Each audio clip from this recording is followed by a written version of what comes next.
gonna do a really quick food prep. I've got my Instant Pot here with some water in the bottom, so hopefully I don't get the burn notice. I got all of these thin chicken breasts for $5, and there's nothing wrong with them. So I'm just gonna use my gloves, stick them in here. Don't really need to get anything off except for this little bitty bit right here that I don't like.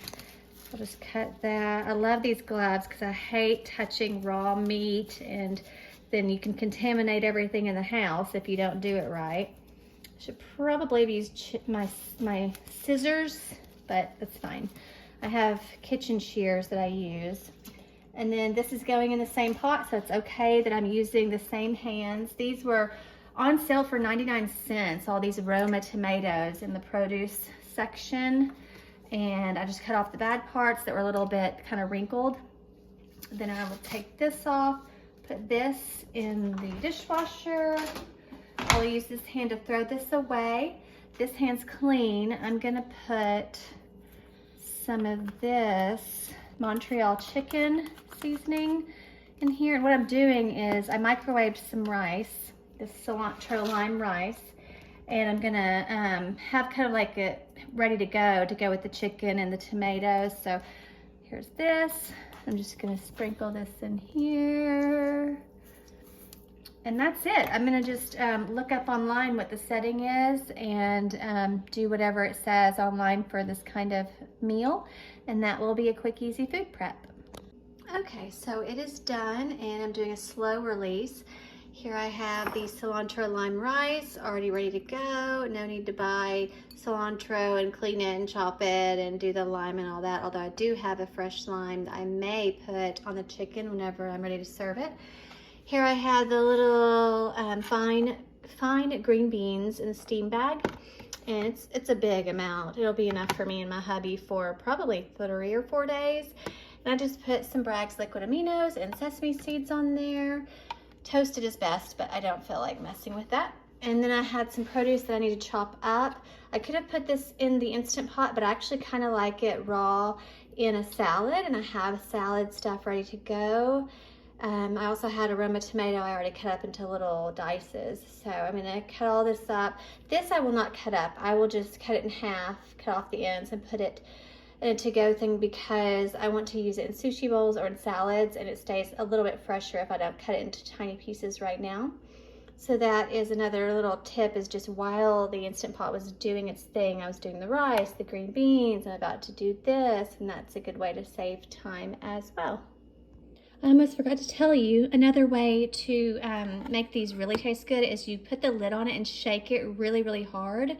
And then all the Bragg's liquid aminos get into the green beans and they're delicious. I like to dip them in sriracha, I like their French fries. And so, but sometimes it's annoying how the sesame seeds stick to the outside, so I'll usually sprinkle more on the top. But yeah, you shake it like you would a salad to get everything coated. Same difference here. Another little trick is I put different little sizes of vegetables in the containers. So the little dices I can use in scrambled eggs or just over the top of my rice. I could do the slices in like a fajita style, like saute it, or I can just put them in my salad. And then I've got the cucumber. So that's another little trick, is just to make them different sizes for different applications. Yeah, so I got a little impatient and I decided to finally just let it go. So yeah, here we go. I've got the chicken and tomatoes. I've got the green beans, bell peppers, cucumbers. I've got the rice. I think this is only 4 servings at 1/4 a cup each, but that's fine. I have another one if I want to do that.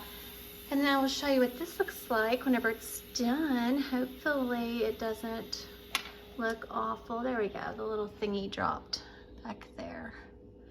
So let's just see. Oh yeah.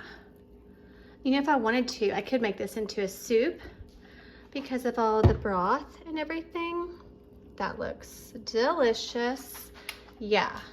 So I will probably shred up the chicken and put the tomatoes separately, because sometimes I like tomatoes in my eggs too. But that's 3 large thin sliced chicken breasts there. So you really could do whatever you want here. You could put potatoes in there or carrots, but that is how you food prep in a hurry. Okay, so this is very hot and I don't want to put that in plastic. I did not have a giant glass one. So first I'm gonna let it cool down. It just cuts with a fork. It's so tender and juicy and amazing. So I'm gonna let that cool down, and then I'm gonna put this in a little bitty glass container, just like the tomatoes, in a little bit of juice, because I don't want it plastic getting into my food. So yeah, when it's that hot, I'm like, I'm not putting that in plastic. But that's just still another little trick, is just put it on a plate, let it cool down a little bit, and then you can put it in the to-go container.